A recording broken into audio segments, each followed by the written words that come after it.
It's a little bit rich, isn't it, when British people get their knickers in a bunch about Chinese propaganda. Like, these people are the most virulent, anti-Chinese propagandists of the lot. The moment China beats the UK or the US in a trade deal, they will start, oh, it's neo-imperialism, oh, it's this, oh, it's that. They start projecting their own deficiencies onto another nation, even without having any evidence of it. If you knew what you were made of, then we would save the world. Back in 2024, Chinese-Canadian educator Shui-Chin Jiang posted a video on his YouTube channel, Predictive History, where he laid out three... So his name's Shui-Chin. Yeah, I'm not... Shui-Chin. No, I'm not going to start calling him now. He's going to remain Professor Jiang. And I know he's not one, but it's just easier. Big predictions. Donald Trump would win the 2024 election. The US would then go to war with Iran, and ultimately the US would lose that war. Since then, the self-styled professor who says he uses game theory to analyze the past and predict future geopolitical events has become an internet sensation and has even been dubbed China's Nostradamus. But he's also faced some criticisms over his predictions and, many would say, pretty out there conspiracy theories. 2 out of 3 of Jiang's big predictions have come true. But how much of that is his own geopolitical foresight, and how much of it simply comes down to luck? How much does the Chinese government control or even influence what he says, what he predicts? I decided to not just speak to Shui-Chin Jiang, aka Professor Jiang, about Iran and the state of the world, but also to challenge him a bit. Here's our interview. Shui-Chin Jiang, thank you so much for joining me on Zeteo.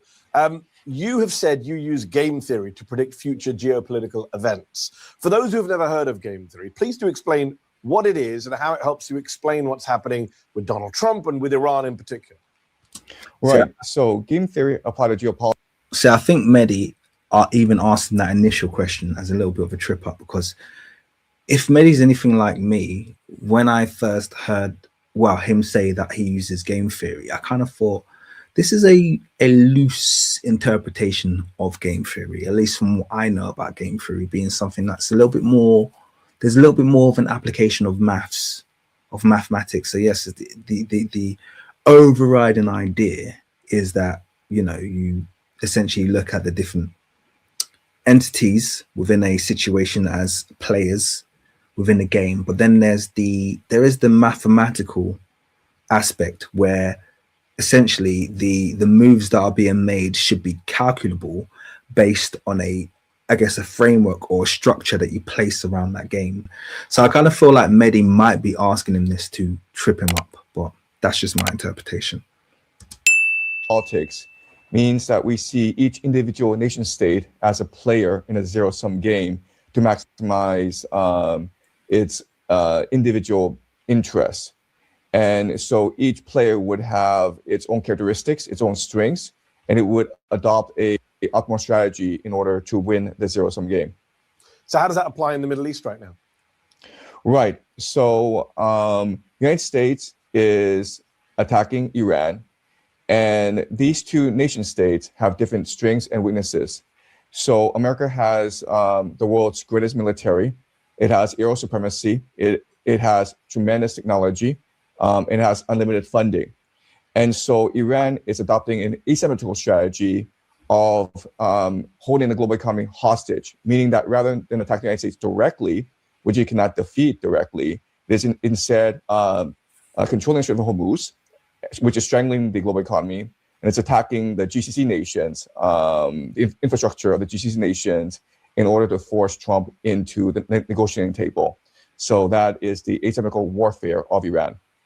You've also predicted that the US, you had 3 famous predictions in 2024, that Trump would get elected, that he would start a war with Iran, and that he would lose a war with Iran. Based on what you've seen over the past month. So, I mean, I expanded on the 3 predictions that Professor Jiang made before and just said that. No, it's great that he made them, and it's given him this degree of celebrity, and everyone's like, oh, he makes predictions. But the 3rd one is still pending, because the 3rd one is that America would lose the war. I think we're all hoping that one comes true, by the way, obviously. The 2nd one was that America would start the war with Iran, which once again it was a good prediction since it hadn't happened. I think that it was like my ratio I gave it was about 30.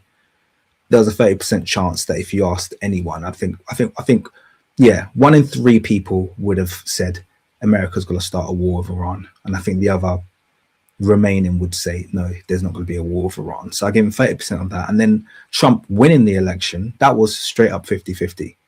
Before, that was just straight up when he made the prediction. It wasn't like it was like a long shot, like, oh, Trump, where did you get that name from? It's kind of like, no, that was a 50-50 thing, Trump Republican versus, so I don't think it was that big a deal. I don't think so. Everyone's kind of like making this massive deal about the predictions, and I just think that they were, I think a lot of commentators could have made that runoff predictions, and once again, I feel like maybe Mehdi has picked up a little bit on that. And this isn't me hating, by the way. As you can see, I haven't got a problem with Professor Jiang, just contextualizing what he's actually achieved in terms of prediction making. Do you still stand by that prediction?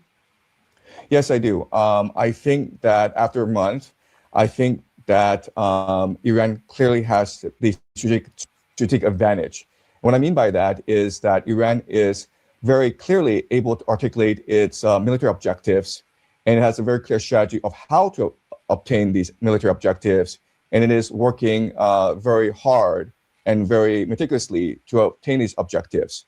This is the complete opposite of America, where Trump has failed to articulate an end goal, and right now it seems that the Trump administration, is unable to articulate both a strategy and a purpose to the American public, which is causing most Americans to not support this war. It's also causing low soldier morale among the American forces. What do you think happens next if/when Iran wins? Right. So even though Iran has the advantage right now, we still have to remember that America is the world's greatest empire. It has a lot of resources. It has a lot of firepower still not used. So I think the next step in the escalation ladder is that Trump will send in ground forces. So over 5,000 Marines and soldiers have been dispatched to the Middle East. This is already on top of the 50,000 American soldiers already stationed in the Middle East. And most military analysts expect that the Americans will launch an amphibious assault in order to control the Strait of Hormuz.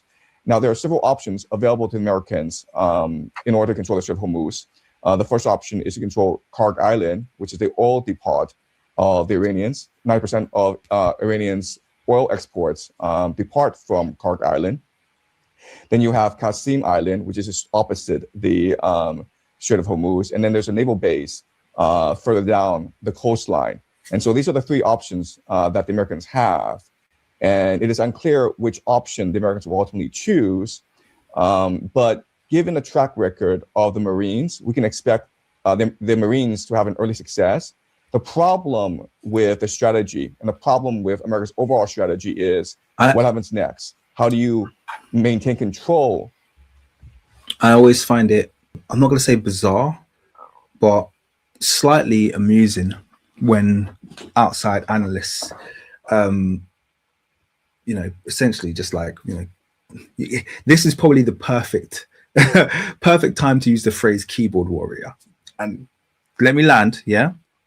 The reason I say that is because we're sitting here and trying to, conquer military strategies. America's either got to do A, B, or C. It's kind of like if people could sit down and predict exactly what America's next military move was going to be in terms of securing the Strait of Hormuz, then probably wouldn't be a very good strategy. Okay, if everyone knows exactly how it works. And I guess this is I'm not going to say the danger, but this is maybe the area of pressure that Professor Jiang might be feeling now, because once you get into that area where you're known for making predictions, then people are always expecting more predictions. And now you find, and each time you're making a prediction, now you find yourself into more and more unfamiliar territory where people have the ability to say, oh, well, you were wrong about this, and tear you down. I was kind of like, it's nothing to do with me, but I'd say that it's difficult to sit down and start making predictions about, you're trying to second guess, or at least, you're trying to literally, figure out and predict what trained military, commanders, officers are going to be, how they're going to be strategizing a war. That's not a thing that a layman can do, even an educated man. None of us are Napoleon here. So this is where I'm like, cool, if you think you can predict that, man, that's thumbs up. A lot of people think that, like I said, keyboard, this is like, 101 keyboard warriorship, isn't it? Saying, oh, that's, I don't think you need to go that deep personally in terms of exactly what they're going to do strategically next. I think broader predictions are safer, and they also are more realistic. Make a broader prediction based on game theory, but making a prediction exactly about how, you can't, no one predicted, the Little Hat Nation, completely obliterating Lebanon a couple, was it yesterday or a couple of days ago now, just out of the blue during the ceasefire. No one predicted that they were just going to do that, but that's how it works. You don't predict this kind of stuff. This is crazy stuff. Do you understand what I mean? Well, these people are, by the way, just on top of that, these people are nuts. Yeah, we have to put that into context. Yeah, these nations who are conducting this war against Iran are absolutely, jelly for brains, bonkers. They are complete and utter lunatics. So you have to factor that in. Yeah, this is the behavior of lunacy. It's not, it's not rational behavior. This is not, you're not gonna get, smooth straight lines of predictability here. Satan Yahoo is a absolute monster over the territory that you've claimed. The reality is that the Iranians have been preparing this battle for about 20 years. They developed this very effective asymmetrical warfare strategy of using drones and ballistic missiles from afar, hidden in underground bases, to hit and strike American assets around the Middle East. It's almost like guerrilla warfare. And historically, a imperial power has had great difficulties in containing guerrilla warfare. Yeah. So unfortunately, the Americans don't have a long-term strategy of how to win this war. Trump is still hoping for a quick strike, a knockout punch, and he believes that the American Marines can deliver this knockout punch. Liking this video? Then don't just watch, hit like, share, and subscribe, and tap the bell so you never miss a video or live show. But if you want early access to exclusive content, then you have to head. I'm gonna have to skip this, Mehdi. Sorry, dude. Let's go back. Journalism. You have made a lot of predictions. Some have called you China's Nostradamus. How would you respond to those who say, sure, you guessed Trump would win in 2024 and he'd go to war with Iran, but that wasn't based on geopolitical insights or game theory? People who follow American politics or world politics could have guessed that. I think I and many others were warning that Trump could win in 2024 and that he would escalate with Iran, as he did in his first term when he killed Hassan. I was pretty sure that Trump was going to win. Not that I was, but I was pretty sure he was going to win, for the simple fact that I just knew that Kamala wasn't going to win. So it wasn't that hard. It wasn't that hard. Just knew that Kamala weren't going to win. Just like, no, there's too many, they haven't, it just wasn't going to happen. So, I just need to now tag on one more prediction after that in terms of, oh, Trump's going to win and he's going to start ICE. And now, do I get a channel? This is the level of, because I know people are saying, oh, well, it's like, it's not, you still have to quantify what's actually been predicted successfully. And it's not that broad. I think that goes without, goes without question. Qasem Soleimani. Right. So I think that if you've been following the news very closely, then it was actually pretty straightforward to make these three predictions, right? Because in Trump's first term, as you mentioned, Trump did have a history of escalating conflict with Iran. The biggest escalation was when Trump ordered the assassination of Qasem Soleimani. And quite frankly, America and Iran should have gone to war during that time. But because Isn't it crazy on a side note how leaders in America just sign the death warrants of leaders, politicians, democratically elected or not, religious leaders? Just, yeah, he says so flippantly, and everyone does, oh, sign the assassination of, ordered the assassination of, like, what are we talking about here? Do you understand, like, how evil these people are? This is what I mean. This is why I get beyond the surface level discussion. What irritates me more than anything is that the world is so desensitized to white barbarity. And yes, I am making it about race, because when we talk about the West, we're talking about white barbarity. That's what we're talking about, the white nations, okay? Their ability to be barbarous, to be monstrous towards all other nations around the world, and to never have any kind of consequence for it.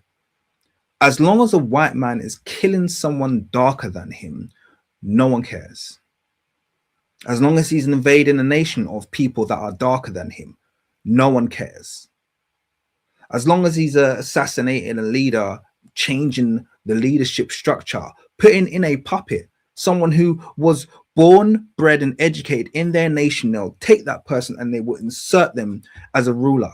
Don't believe me? Go to Ivory Coast right now. President Ouattara was a Frenchman, okay? A puppet with his white French wife who was placed there after they overthrew the democratically elected leader, Laurent Gbagbo, after a French invasion, which saw 4,000 Ivorians killed in the streets of Ivory Coast.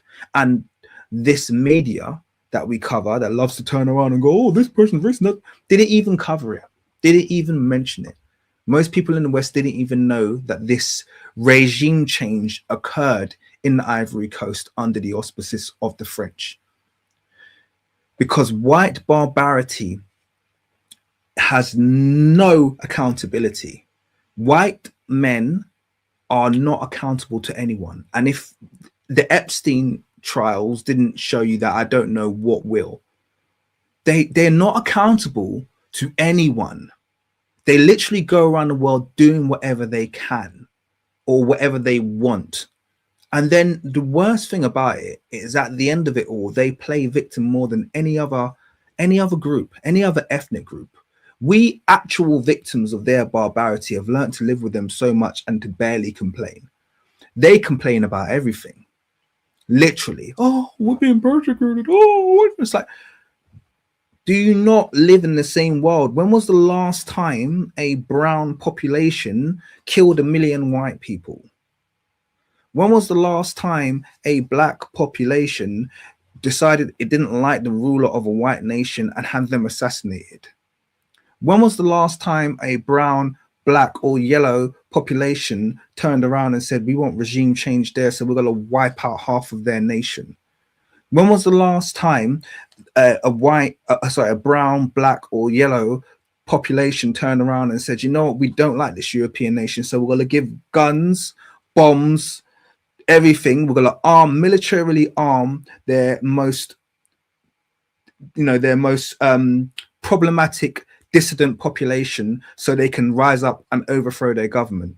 Tell me when, anybody, tell me when this has happened.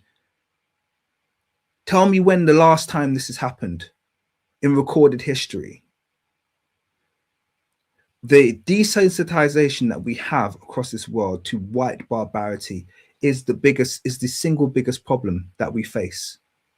And that's why people like Trump can do what they want. Everyone's like, oh, Trump, oh my God, he's so unhinged.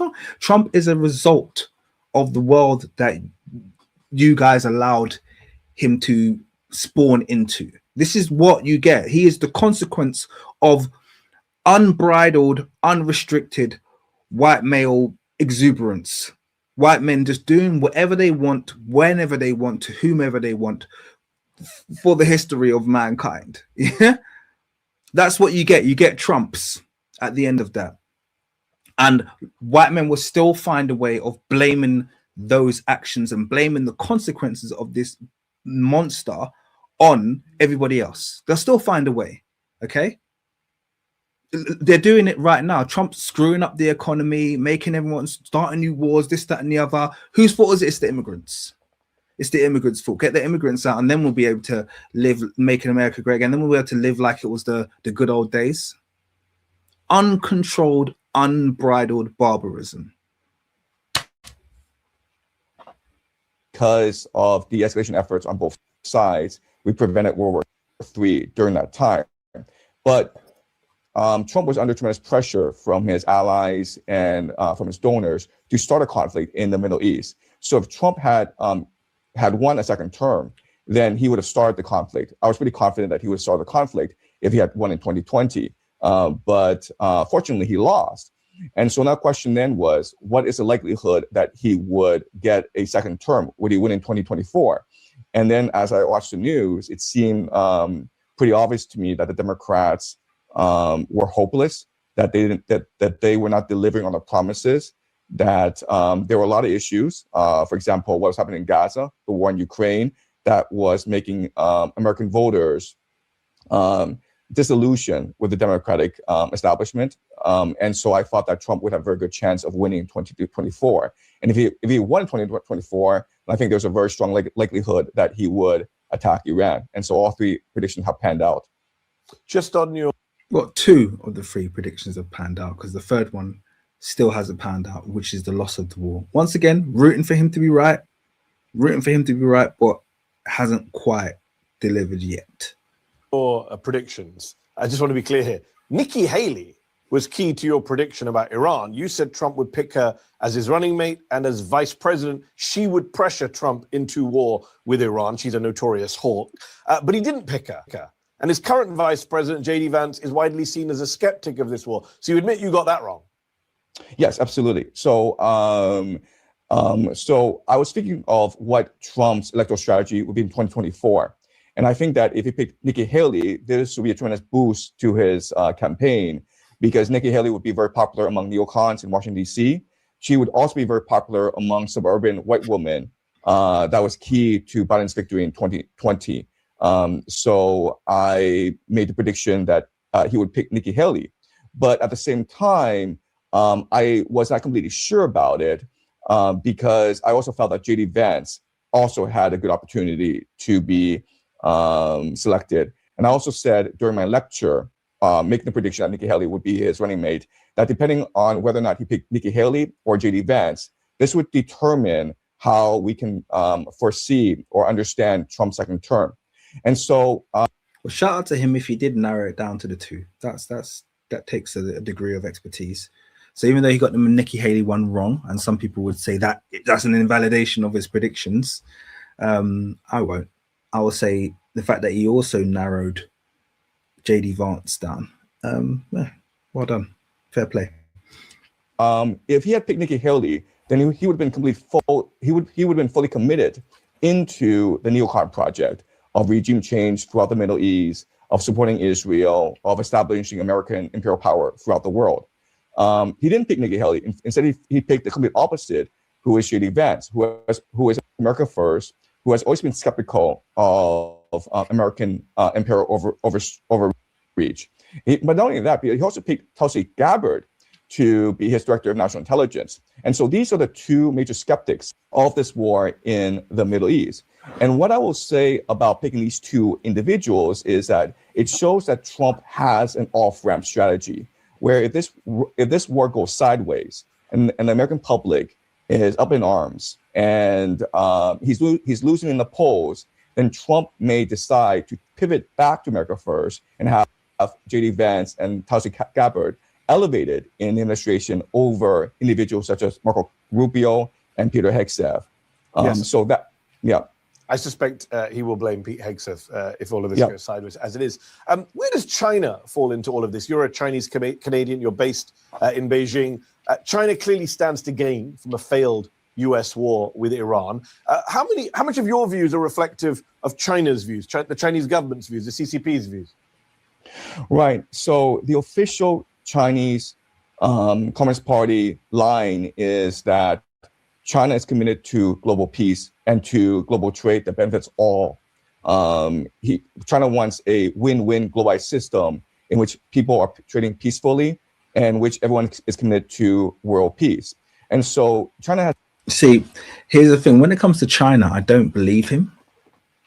I think he's definitely got more backing of the Chinese state. But what he does have that America doesn't have is he has the backdrop of Chinese, for want of a better word, he has the backdrop of Chinese non-interference in the geopolitics of other nations. Because you can say what you want about the Chinese. You can say, oh, they're this, that, and the other. Oh, they're colonizing Africa. But you know what China doesn't have a track record of? Interfering with other people's leadership, interfering with other nations, invading other nations. Just like everybody else, China doesn't have that history. China doesn't have that backdrop. And as a result of not having that history and not having that backdrop, he can make statements like this. And journalists can roll their eyes and be all kind of like, oh, well, if that was us, we'd be saying what you're saying. But it's like, well, you don't get that luxury because you're from the UK, okay? And your government is are tyrannical, okay? the list of bodies and the list of presidents and the list of parliaments and the list of governments that you've interfered in, the list of genocides that you've funded, they're not even comparable. So China gets to play ignorant in this. It gets to play, hey, we're not really involved. And people just have to give them the benefit of the doubt.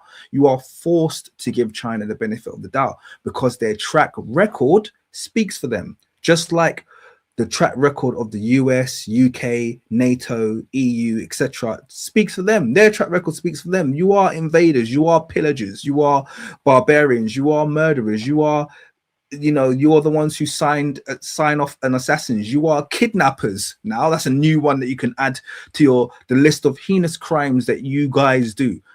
But you're not like China. Yeah, so he can play this game, and I fair play to him.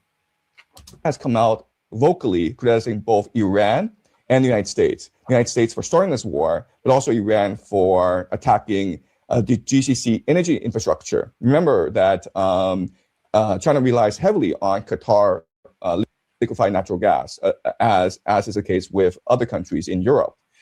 So China looks at what's happening in the Middle East, and China, I think. By the way, ExxonMobil own 50% of Qatar's liquefied natural gas. I was shocked to find out. I knew that obviously a few years ago when I used to live in the region.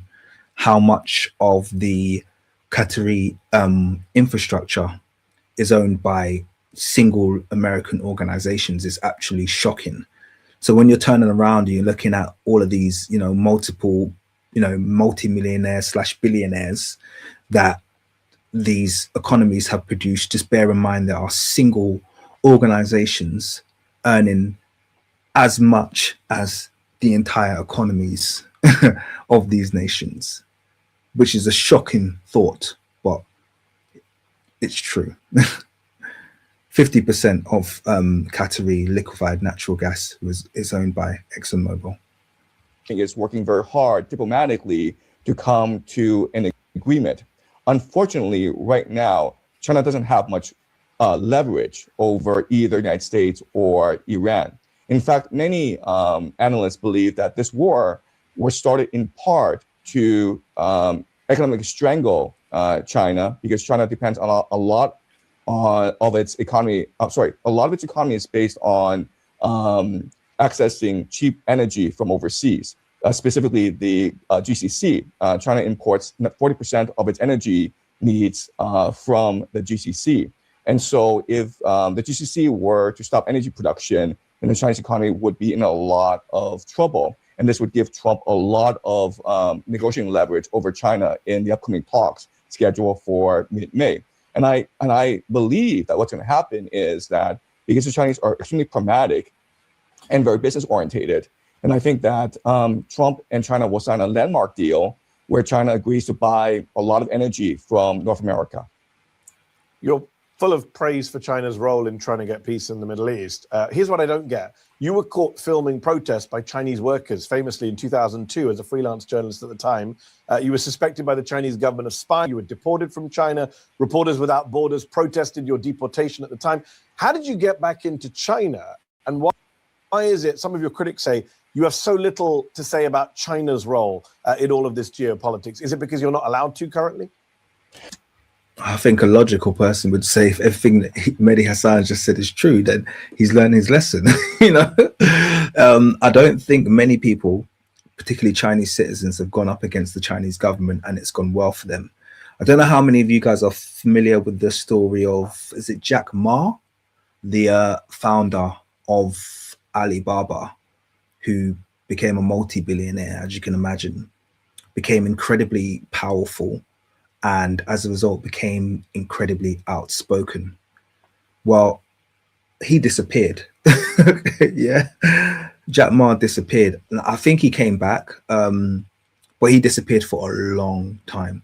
And for a long time, people were speculating that he had been, done away with. But the Chinese government don't play, because he had power, he had money, and they are just like, hey, we're just gonna kidnap your ass. You got way too much to say. So you don't, just the one thing when it comes to internal domestic dissidents within China is they don't really play that game.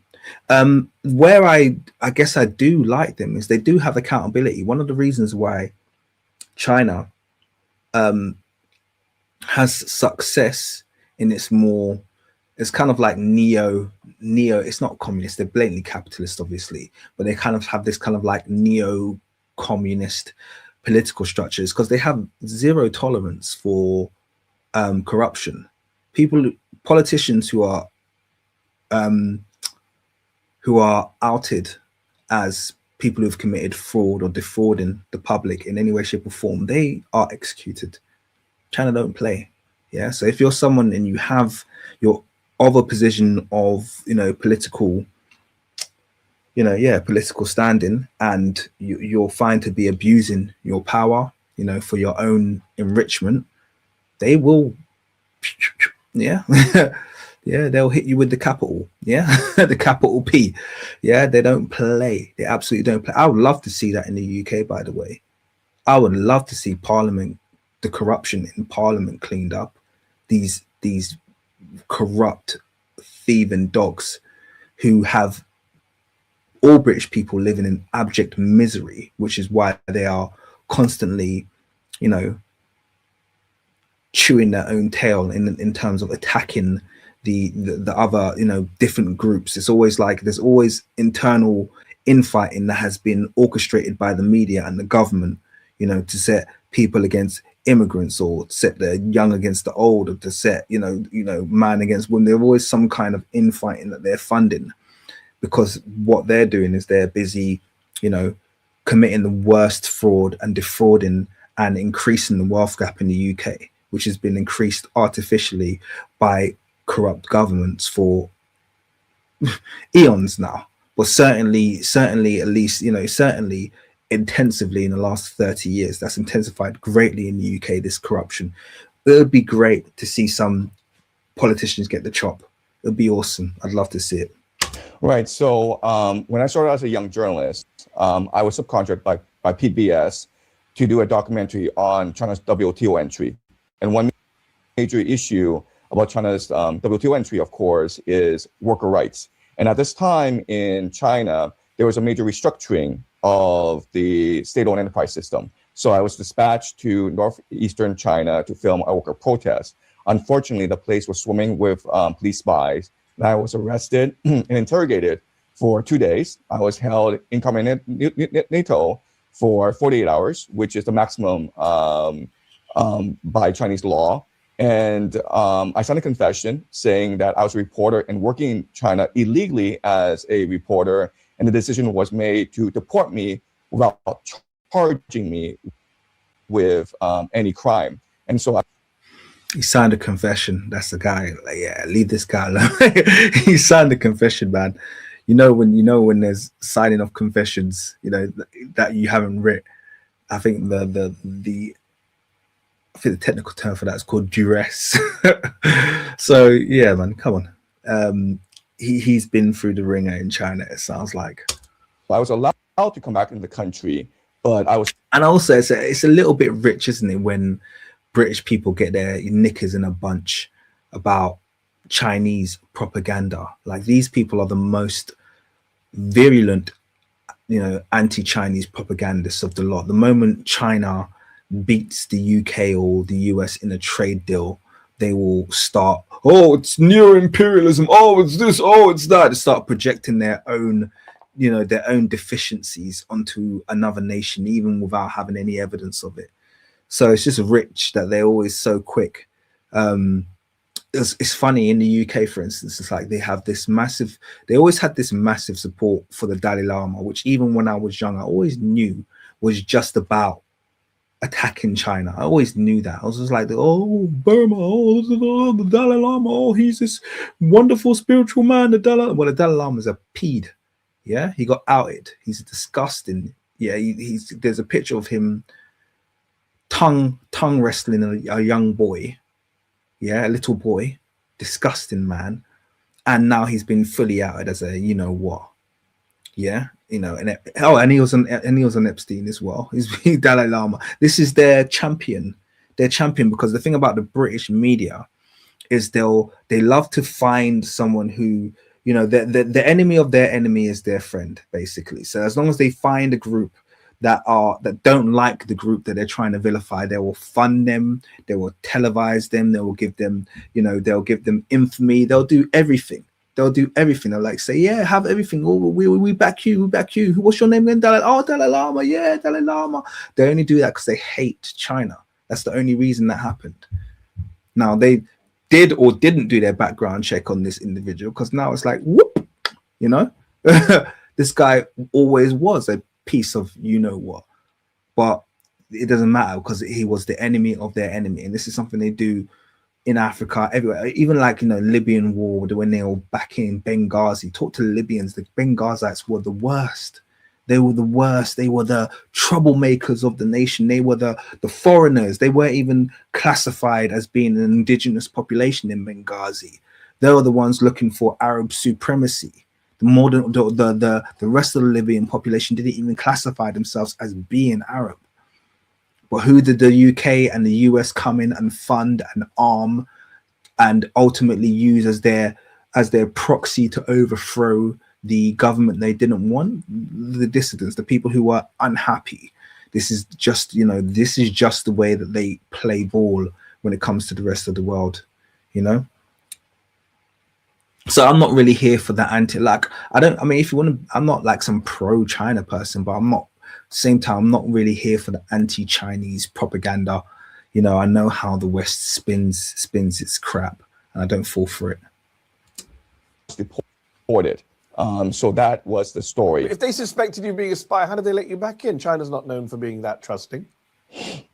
They suspected me of being a spy, but after a 48-hour investigation, after doing a thorough background check on me, they concluded that I was not a spy. And I was a journalist working to film in a worker protest. But it wasn't just 2002. In 2017, we checked, you wrote an op-ed for CNN.com, headline, China's media enables tyranny and corruption. In that piece, you praised the US media as the world's free speech defender of last resort. You said, in China, power trumps truth. And China's Communist Party, you said, maintains its iron grip on power by controlling what's said in the media and what's taught in the classroom. Do you stand by those views from less than a decade ago? So in 2017, when I was asked by Mehdi's deep for that one. Mehdi's deep for that one, man. Mehdi's deep for that one. That's like a horrible setup. He knows the man's calling him from China right now. You know what I mean? He's saying he's just listed out He's just read out, you know, a verbatim a speech that he knows could have my man beheaded, and he's like, "Oh, do you stand for that? Do you still stand for that?" Mehdi, you doing him dirty, man. No, man, Mehdi, you out of pocket. You straight up out of pocket for that one. By CNN to write an op-ed. I did stand by those views at that time because, like everyone else, in 2016, when Donald Trump won the election, I thought this would be very bad for American democracy because he was clearly not a believer in free speech. Yes. He called the news media fake news. And so I wrote the op-ed for American audience saying, like, the greatest treasure, the greatest wealth of America is the First Amendment, the right to speak whatever you want. And I contrast that with China, where you're not allowed to say whatever you want, where you are very much monitored by the government. Even today, I do not have a Chinese online media presence. I do not say anything online. I do not talk to reporters from China because I'm conscious that whatever I say online could be used against me. But hold on, they allow you to be on this show. I also think that America's freedom of speech law is slightly to its detriment. I think this is going to sound wild, but I think it's too extreme.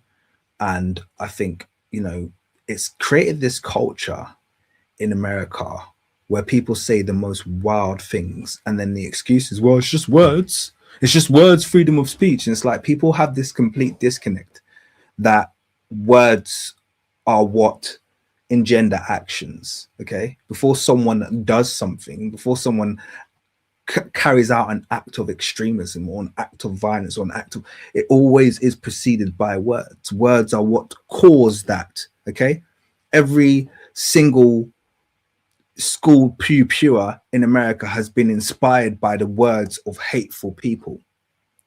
So it always feels like, you know, particularly in the American case, that there needs to be, like, for instance, we have freedom of speech in the UK. I think they're a little bit more serious about their hate speech laws here, though. And sometimes that goes awry, I have to admit, because obviously the you-know-whos are just like, everyone's an anti, you're an anti-S, you're an anti-S, everyone is an anti, you know, anti-little hat. They just throw that word up every other, you know, you can't really say much against those people. But at the same time, you don't see people going really wild with the hate speech. Whereas in America, it's just totally unbridled. It's just like people just say the wildest things. I'm like, how is people just getting away with talking that loose? It's like, I don't know, man. It just feels like, I know it's a slippery slope and it's like a thread you don't want to pull out. But I don't think I like America's variant, if I'm going to be totally honest with you. I don't like America's variant. I think it's too extreme, and I think that we see the negative aspects of it far too much, far more than the positives, if I'm going to be totally honest with you. They allow you to be on YouTube. You get past the great firewall that you criticized in that CNN piece. How come? Look, the reality is that the best way to understand my situation. And I guess the way I'd qualify that is, I'd say, if you have freedom of speech, but you don't have protections, and this is the issue, if you've got freedom of speech and you don't have protection, then freedom of speech really isn't freedom of speech. It only works one way. Do you understand? So it's like, yeah, it only works one way. It's like, okay, but if a certain, you know, portion or a certain, you know, population within the, you know, within the wider populace doesn't have the protections of the state, then free speech only works for the group that is protected. The group that isn't protected, when they exercise their free speech, they're going to be abused, they're going to be thrown in prison, they're going to be accosted, they're going to be, you know, they're not going to have, so it's an illusion. And I guess this is probably why I don't like the American variant. Yeah, this is why I don't like the American variant, because it's really only freedom of speech for one group. The other group, or the other groups that try the freedom of speech thing, will find themselves arrested or thrown in prison. You know, they'll find themselves at the tail end of a very selective application of law. So my kind of thing is like, well, if it's only working for one group, then fuck it. Excuse my French.